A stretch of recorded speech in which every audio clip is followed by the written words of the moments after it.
होता। हम कबीर पंथ की बात करते हैं, कबीर पंथ खराब होता है क्या? जब रामानुज संप्रदाय की बात करें, संप्रदाय खराब होता है क्या? नहीं, बिल्कुल खराब नहीं होता। यदि पंथ धर्म से प्रेरणा लेकर के अपने व्यवहार को रूपांतरित करता है तो पंथ धर्म बन जाता है। और जब पंथ अपने आप अलग करके काम करता है, पंथ तो पंथ बना रहता है, उसे किसी प्रकार की स्वीकृति नहीं मिल पाती है। बहुत सारे पंथ चलते हैं। जब सनातन हिंदू की बात चलती है और पंथ की बात चलती है तो प्राय प्रश्न सभी लोग पूछते हैं, सनातन हिंदू में हमारी अंतरात्मा तो सनातनी है, लेकिन जब कर्मकांड की बात आती है, व्यवहार की बात आती है, हिंदू पद्धति से ही हम जीवन जीते हैं और उसे सनातनी आत्मा को जागृत करते हैं।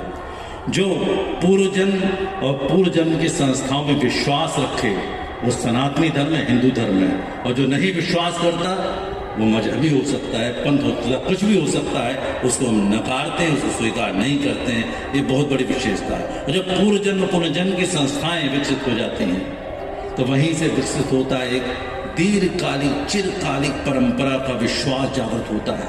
ये खंड खंड करके बात करने की बात नहीं हुआ करती। और उसी से जागृत होता है सर्व समावेशी भाव का जागृत है, और उसी से जागृत होता है सार्वभौमिकता का। तो जिसमें सार्वभौमिकता हो, जिसमें सर्वसमावेशिकता हो, जिसमें सबकी सहभागिता हो और जिसमें चिरकालिकता हो, कहने का तात्पर्य जो काल को खंड खंड में नहीं मानता, जो भूमि को खंड खंड में नहीं मानता, जो 84 लाख योनियों में अलग नहीं मानता, वो सनातन है, वो हिंदू है। इसके इतर कुछ भी हो सकता है, उसे हम स्वीकार नहीं करते।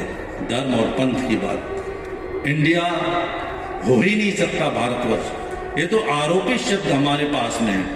बहुत पहले इसको हट जाना चाहिए था। और जब संविधान सभा में चर्चा हो रही थी तो हमारे देश के उस समय पूर्वदाते होते थे, भारतवर्षी रखिए और भारतवर्ष की राष्ट्रपति संसद बनाइए। पता नहीं किन षड्यंत्रों के कारण हम इंडिया दैट इज भारत करके चले आए। हो सकता है उसमें मजबूरियां रही हों। आज हमारी किसी प्रकार मजबूरी नहीं है। हम भारते ही भारत, जो भा में रत हो, जो निरंतर आभा में हो, ऊर्जा में हो, प्रकाश में निरंतर रत रहना, वो भारत है। और जो कहे विश्व भरण पोषण जो करई, भाई साहब, विश्व भरण पोषण जो करई ताकर नाम भरत अस होई।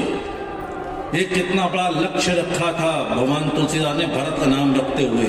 जो विश्व भरण की क्षमता रखता हो वो भारत है, वो भरत से उपजा हुआ भारत है। और अरे सिंह रुक, मेरे दंत गिनूंगा, वो शकुंतला का पुत्र भरत है, जिसके नाम पर भारत बना, वो पूरे शौर्य के साथ जीवित रखता है। तो तीन तो अर्थ तुरंत तुरंत भरत से जुड़े